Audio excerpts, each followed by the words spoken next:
Chapter 42, Land of the Virtuous. For this journey, King Pasenadi ordered the construction of many bamboo rafts to travel along the Akirawadi River, which was the usual downstream route for merchants to transport large quantities of goods to various regions in the south. Because it was the most convenient and time-saving method, Master Bhavari, along with 500 disciples who had initially ordained with him, and 100 supporting soldiers, set out. The bamboo rafts were fully loaded with equipment, tools, and provisions.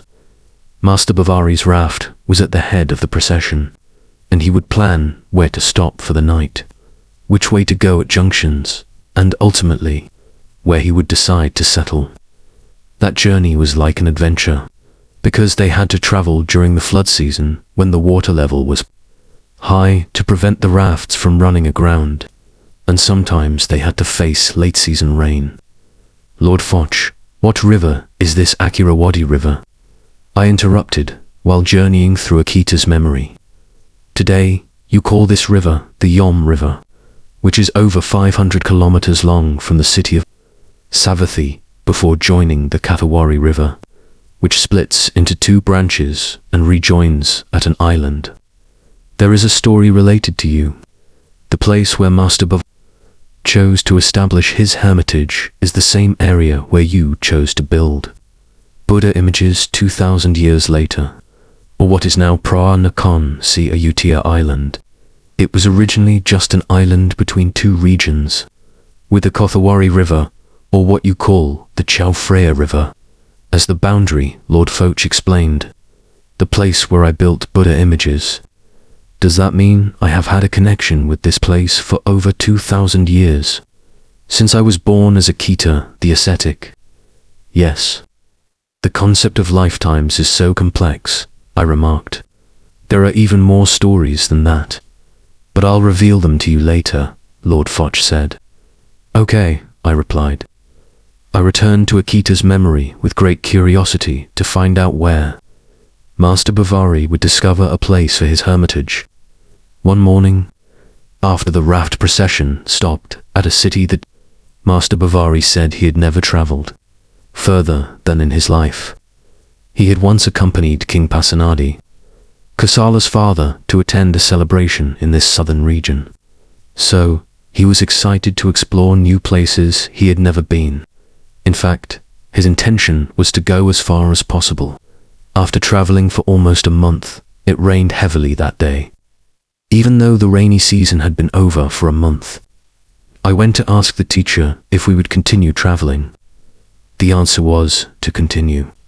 Soon after we started, it began to drizzle.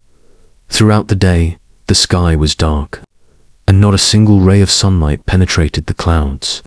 The raft paddlers were soaked almost all day. I could feel the weariness of everyone that day due to the uncomfortable journey on the raft. Inadequate cooking, insufficient rest, combined with the continuous rain all day, causing some to show obvious signs of exhaustion. And then, as evening approached, after traveling about 30 kilometers, it seemed everything was perfectly arranged. What I saw at that moment was like we were emerging from the dark, hazy curtain of rain clouds. As soon as we came out of the gloomy atmosphere, we arrived at a fork where we could choose to go left or right. The golden light of the early winter evening sun shone on the area in front of us. In front of us was a natural fruit forest, looking lush and devoid of any signs of human habitation. It was a sight that everyone knew immediately Master Bhavari would choose as his place.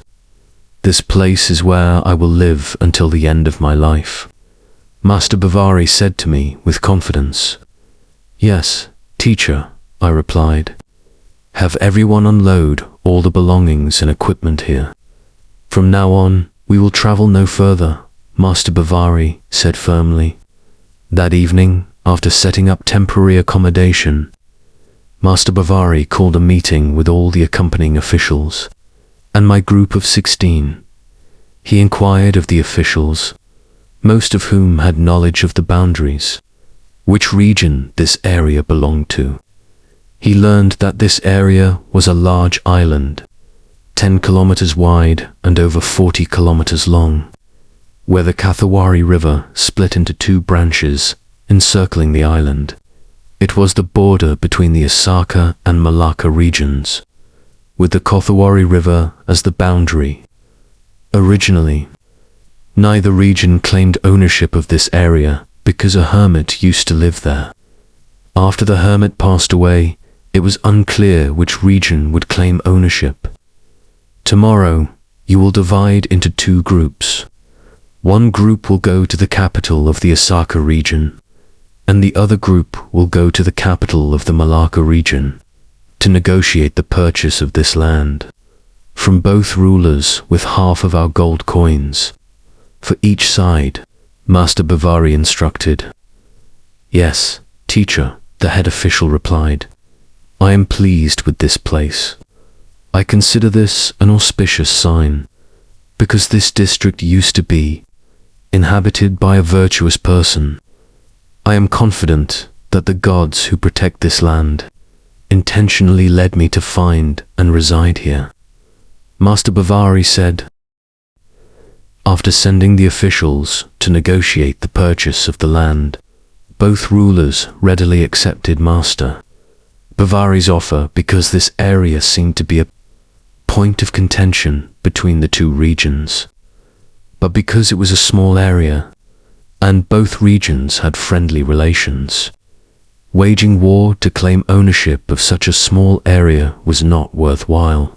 Both rulers were pleased and even granted the land along the riverbanks surrounding the island, from where the river split into two branches, 10 kilometers on each side. Combined with the width of the island, the area became much larger, 32 kilometers wide and 60 kilometers long.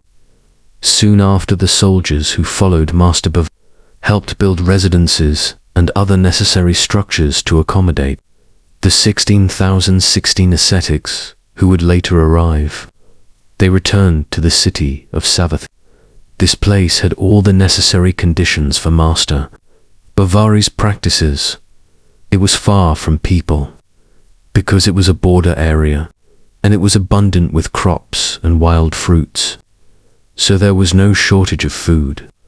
The 16,016 ascetics could fully practice the life of hermits, living separately in various areas throughout the island, especially in the south where the Kathawari River converged, or where Ayutthaya province is located today. As time passed, the townspeople from afar learned that a group of ascetics had established a school on this island. They traveled to pay respects and discuss the teachings, but when they came, they couldn't return within the same day, so they asked to stay overnight. As more people stayed overnight, some began to live there permanently, to discuss the teachings and serve the ascetics.